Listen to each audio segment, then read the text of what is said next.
इस अनंत ब्रह्मांड और अंतरिक्ष में अनेक विचित्र ग्रह हैं। जैसे बुध ग्रह जो सूर्य से बिल्कुल ऐसे बंधा है कि उसका एक हिस्सा लगभग सूर्य की ओर ही रहता है, इसलिए एक हिस्सा हद से ज्यादा गर्म और दूसरा बहुत ठंडा है। यदि शुक्र ग्रह की बात करें तो वहां लावे के झरने बहते हैं। मंगल एकदम वीरान और तूफानों से भरा हुआ पथरीला ग्रह है। बृहस्पति और शनि अति विशाल है, पर वहां पैर रखने की जमीन तक नहीं। अरुण और वरुण, जिन्हें यूरेनस और नेपच्यून भी कहा जाता है, वो बर्फ की तरह जमे हैं। कहीं हीरे की बारिश होती है तो कहीं बहती है मीथेन की नदियां। कहीं जल ही जल है तो कहीं पानी की एक बूंद तक नहीं। पर इन सबसे विचित्र है हमारी पृथ्वी, और अर्थ को विचित्र बनाता है यहां पर फलने फूलने वाला जीवन, आप और मैं। पर जब इस अनंत अंतरिक्ष में हम किसी अन्य ग्रह पर जीवन खोज ही नहीं पाए, तो फिर पृथ्वी पर जीवन आया कहां से? या फिर पृथ्वी ने ही जीवन की शुरुआत की? क्या कहता है विज्ञान इस विषय में? और मंगल से जीवन पृथ्वी पर कैसे आया, और फिर मंगल से जीवन कैसे गायब हो गया? क्या मंगल पर जीवन था और आने वाले समय में हो सकता है? पर जीवन की उत्पत्ति के बारे में वैज्ञानिकों के बीच कई सिद्धांत हैं, लेकिन अभी तक एक सटीक और व्यापक रूप से स्वीकृत उत्तर हमें नहीं मिला है।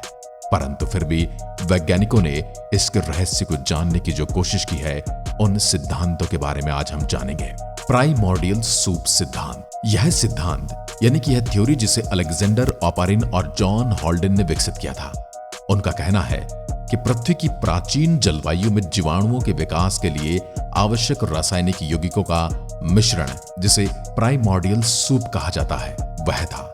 इसके अनुसार बिजली के आघात, सूर्य की अल्ट्रा वायलेट किरणें या अन्य ऊर्जा स्रोत इन यौगिकों को अपने अमीनो एसिड और अन्य यौगिकों में बदल सकते थे, जो अंततः जीवन के लिए आवश्यक और प्राथमिक तत्व हो सकते हैं। यानी कि इस सिद्धांत के अनुसार पृथ्वी पर जीवन स्वतः ही फलित हुआ है। हॉट वेंट थ्योरी, जिसे कभी कभी हाइड्रोथर्मल वेंट सिद्धांत भी कहा जाता है, जीवन की उत्पत्ति के बारे में एक विचार है जिसके अनुसार जीवन की शुरुआत गहरे समुद्र में स्थित हॉट वेंट्स या हाइड्रोथर्मल वेंट्स के पास हो सकती है। यहां पर तापमान बहुत उच्च होता है और ये वेंट्स गहरे समुद्र के तल पर पाए जाते हैं, जहां से गर्म और खनिजों से भरपूर पानी बहता रहता है। हॉट वेंट्स थ्योरी की कुछ बातें हैं, जैसे कि ऊर्जा स्रोत। हॉट वेंट्स अत्यधिक गर्म होते हैं और इनसे निकलने वाले पानी में विभिन्न खनिज होते हैं। इन वेंट्स में उपस्थित गर्मी और रसायन, जैसे कि सल्फर यौगिक और मैग्नीशियम, जीवन के लिए ऊर्जा और रसायन प्रदान कर सकते हैं। रासायनिक प्रतिक्रियाएं यानी कि केमिकल रिएक्शंस। हॉट वेंट्स के आसपास के वातावरण में ऊर्जा और खनिजों के प्रभाव से जटिल केमिकल रिएक्शंस होती हैं। ये रिएक्शंस अमीनो एसिड, न्यूक्लियोटाइड्स और अन्य जैविक यौगिकों के निर्माण के लिए अनुकूल हो सकती हैं, जो जीवन के निर्माण के लिए आवश्यक हैं। संरचना और सुरक्षा। हॉट वेंट्स के पास स्थित वातावरण जीवाणुओं की बाहरी खतरों से बचाने के लिए एक सुरक्षित और स्थिर वातावरण प्रदान कर सकता है। यहाँ पर उच्च दबाव और स्थिर तापमान जीवन के लिए आदर्श परिस्थितियों का निर्माण कर सकता है। वैज्ञानिक अनुसंधान ने हॉट वेंट्स में जीवन के बहुत विविध रूपों की खोज की है, जैसे कि थर्मोफाइलिक बैक्टीरिया और आर्किया, जो अत्यधिक तापमान और दबाव में जीवित रह सकते हैं। यह तथ्य हॉट वेंट्स पर जीवन की उत्पत्ति के सिद्धांत को समर्थन प्रदान करता है। हॉट वेंट थ्योरी हमें यह कहने की कोशिश करती है कि जीवन की उत्पत्ति समुद्र की गहराई में हुई। उच्च तापमान और खनिजों के भरपूर वातावरण में ही जीवन पनप सकता है। यह सिद्धांत इस विचार को समझाने में सहायक हो सकता है कि जीवन कैसे प्रारंभिक रूप से पृथ्वी पर आया और उत्पन्न हुआ, और इसकी जटिलताओं का विश्लेषण करने में वैज्ञानिकों के लिए एक महत्वपूर्ण दृष्टिकोण प्रदान करता है। Panspermia theory. यह सिद्धांत यह थ्योरी यह बताती है कि जीवन के कण या सूक्ष्म जीव अंतरिक्ष से पृथ्वी पर आए हो सकते हैं, जैसे कि धूमकेतुओं या क्षुद्र ग्रहों के माध्यम से। इसका तर्क यह है कि जीवन अन्य ग्रहों पर उत्पन्न हो सकता है और फिर पृथ्वी पर आ सकता है, और न सिर्फ अन्य ग्रहों पर बल्कि क्षुद्र ग्रहों और उल्का पिंडों पर भी इसकी संभावना पूरी है, जो किसी कारणवश पृथ्वी से टकराई और अपने साथ जीवन के उस अंकुर को भी ले आई, जिससे आज पूरी पृथ्वी हरी भरी नजर आती है। मेटाबॉलिज्म फर्स्ट सिद्धांत क्या कहता है?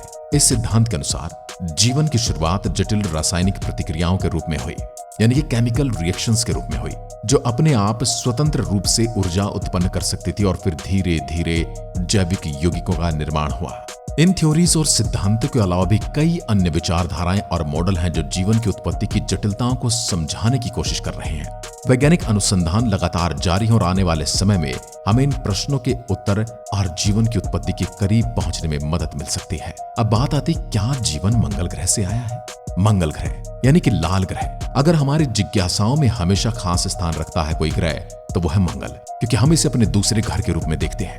यह हमारा करीबी ग्रह जो पृथ्वी के प्रतिनिधियों की मेजबानी में बेहद व्यस्त हो चुका है। मंगल पर पृथ्वी की भेजी हुई मशीनें जल और जीवन खोजने में व्यस्त हैं। यह इंसानी क्षमता रखने वाली मशीनें हैं। वैज्ञानिकों को ऐसा लगता है कि जहां कभी जल रहा हो वहां कभी जीवन भी रहा ही होगा। दिवंगत वैज्ञानिक स्टीफन हॉकिंग ने कहा था कि पृथ्वीवासी को सुरक्षित बने रहने के लिए किसी दूसरे ग्रह पर अपना डेरा डालना ही होगा। क्या यह सच में होने वाला है? अमेरिकी अंतरिक्ष नासा का सबसे आधुनिकतम रोवर परसिवरेंस मंगल ग्रह की सतह पर हाल ही में उतारा गया, जो वहां अपना काम शुरू कर चुका है। खगोल जीव की खोज में इस नए रोवर के बारे में मुंबई स्थित इंडियन एस्ट्रोबायोलॉजी रिसर्च फाउंडेशन के मुख्य वैज्ञानिक पुष्कर गणेश वैद्य ने डाउन टू अर्थ के विवेक मिश्रा को दिए साक्षात्कार में कुछ रहस्यों से पर्दा खोला है और उनसे पूछे गए सवाल और उनके जवाब कुछ इस प्रकार हैं। मंगल की सतह पर 18 फरवरी को उतरने वाला नासा का ताजा रोवर परसिवरेंस रोवर का मुख्य विषय खगोलीय जीव विज्ञान यानी एस्ट्रोबायोलॉजी है। ऐसे में यदि यह रोवर मंगल ग्रह पर यह खोजने में सफल होता है कि वहां कभी जीवन था या जीवन है, तो इसके पृथ्वी के लिए क्या मायने हैं और यह जानकारी मानव जाति के लिए कितनी महत्वपूर्ण होगी। इस पर पुष्कर गणेश वैद्य कहते हैं, यदि परसिवरेंस रोवर मंगल ग्रह पर सूक्ष्म जीवों के बारे में कोई जानकारी खोजने में सफल होता है तो हमें यह महसूस करने में काफी मदद होगी कि वास्तविकता में जीवन एक ब्रह्मांडीय अवधारणा है। पूर्वी सभ्यताओं, खासतौर से भारतीय सभ्यता में यह मान्यता है कि जीवन एक ब्रह्मांडीय अवधारणा है। इसलिए मैं ये अंदाजा लगाता हूं कि ऐसी अवधारणा रखने वालों के लिए मंगल पर जीवन का होना कोई हैरानी का विषय नहीं होगा। हालांकि पश्चिमी सभ्यताओं में खासतौर से जहां आधुनिक अवतार हैं जो जीवन को एक ब्रह्मांडीय अवधारणा नहीं मानते, ऐसी सभ्यताओं के लिए ये एक नया टर्म होगा और ये उन्हें चौंकाएगा। अब उनसे दूसरा सवाल किया जाता है, क्या ऐसा संभव है कि पृथ्वी के शुरुआती सूक्ष्म जीवों के पूर्वज यानी एंसेस्टर्स कभी मंगल से आए हो? इस पर पुष्कर गणेश वैद्य कहते हैं, बिल्कुल संभव है। यह सिर्फ संभव ही नहीं है बल्कि बहुत हद तक यह माना जा सकता है कि पृथ्वी पर जीवन मंगल ग्रह के जरिए बीजारोपित हुआ है। हम जानते हैं कि मंगल ग्रह भौगोलिक तौर पर पृथ्वी से पुराना है और हम ये भी जानते हैं कि मंगल ग्रह पर कुछ निश्चित जैविक अणु हैं जो जीवन पैदा कर सकने वाली जैव रसायन को सहयोग करते हैं। अब नासा का परसिवरेंस रोवर यदि कुछ खोजने में सफल हो पाता है या नहीं, जो भी परिणाम होंगे बेहद उत्साहित करने वाले होंगे, क्योंकि जो भी जानकारी होगी वह पूरे ब्रह्मांड पर लागू होगी। अगला सवाल, क्या एक ग्रह से दूसरे ग्रह पर जीवन का जाना संभव है? पुष्कर गणेश वैद्य कहते हैं, सूक्ष्म जीव चट्टानों के जरिए एक ग्रह से दूसरे ग्रह पर जा सकते हैं। इस प्रक्रिया को ट्रांसपर्मिया कहते हैं। ऐसा कुछ परसिवरेंस रोवर के जरिए खोजा जाता है तो यह एक अच्छी खबर होगी, क्योंकि इससे एक ग्रह से दूसरे ग्रह पर जीवन के जाने की अवधारणा की पुष्टि होगी। इसका यह भी मतलब होगा कि दूसरे सौर ग्रहों पर जीवन की संभावनाएं हैं। नासा का परसिवरेंस रोवर किसी भी रूप में मंगल ग्रह पर जीवन को खोज सकता है। यह बुनियादी तौर पर जैव रासायनिक रंग रूप से विभिन्न हो सकता है। यह स्वतंत्र तौर पर जीवन की उत्पत्ति के बारे में भी बता सकता है, जो कि और भी ज्यादा शानदार खबरें होंगे, क्योंकि इससे यह कहा जा सकता है कि जीवन आसानी से पनप सकता है और हमें अपने ब्रह्मांडीय गणनाओं को दोबारा लिखकर दूसरे ग्रह पर जीवन खोजने की ओर बढ़ना होगा। इसके इतर यदि रोवर कुछ नहीं खोज पाता है, मसलन जीवन, तो हमें यह मानना ही पड़ेगा कि सूक्ष्म जीवों की अवधारणा ब्रह्मांडीय नहीं है, तो ट्रांसपर्मिया की अवधारणा भी वैध नहीं है। सवाल, क्या मंगल ग्रह पर कार्बन डाइऑक्साइड को ऑक्सीजन में बदला जा सकता है? इस पर पुष्कर गणेशन कहते हैं, नासा का परसिवरेंस रोवर अपने साथ एक एक्सपेरिमेंट लेकर पहुंचा है। इसे मॉक्सी कहते हैं, यानी Mars oxygen in situ experiment. यह एक प्रयास है जो इलेक्ट्रोलाइसिस प्रक्रिया का इस्तेमाल करेगा, जिससे हम मंगल ग्रह पर उपलब्ध CO2 को भी ऑक्सीजन में बदलने में सक्षम हो सकते हैं। मॉक्सी ऐसा कई बार कर चुका है। मंगल ग्रह के वातावरण में 0.1% ऑक्सीजन और 96% कार्बन डाइऑक्साइड है। हमें यह भी देखने की जरूरत है कि यह कैसे होगा। सवाल, कई देशों की मंगल ग्रह पर जीवन की खोजने की रुचि बढ़ रही है। इसे आप कैसे देखते हैं? इस पर पुष्कर गणेश कहते हैं, मंगल ग्रह ही सिर्फ एक ऐसा विकल्प है जहां अंतरिक्ष कार्यक्रमों की चहलकदमी हो सकती है, जहां भविष्य में जाने के बारे में सोचा जा सकता है, जहां भविष्य में इंसान का कोई ठिकाना बनाया जा सकता है। बुध और शुक्र ग्रह भी अभी हमारी पहुंच से बहुत ज्यादा दूर हैं और ये विकल्प भी नहीं हो सकते। अन्य संभावित विकल्पों में यूरोपा यानी बृहस्पति ग्रह का उपग्रह शामिल है, लेकिन वह बहुत दूर है और अनजान भी। यदि एक देश मंगल ग्रह पर जाने का विकल्प रखता है तो दूसरे देशों को भी जरूर जाना चाहिए और वहां पर जीवन की खोज में एक अहम किरदार निभाना चाहिए। और आने वाले समय में ऐसा हो सकता है कि हमें यह पता चल जाए कि जीवन मंगल से पृथ्वी पर आया है या फिर पृथ्वी से मंगल पर जाने वाला है। और यदि पृथ्वी से मंगल पर जाने वाला है तो हम किस तरह से वहां पर जीवन की संभावनाओं और जीवन जीने के लिए सहायक परिस्थितियों का निर्माण करेंगे।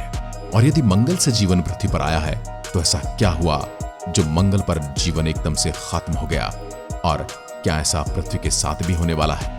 इसके बारे में आप क्या सोचते हैं? कमेंट में लिखकर जरूर बताइएगा।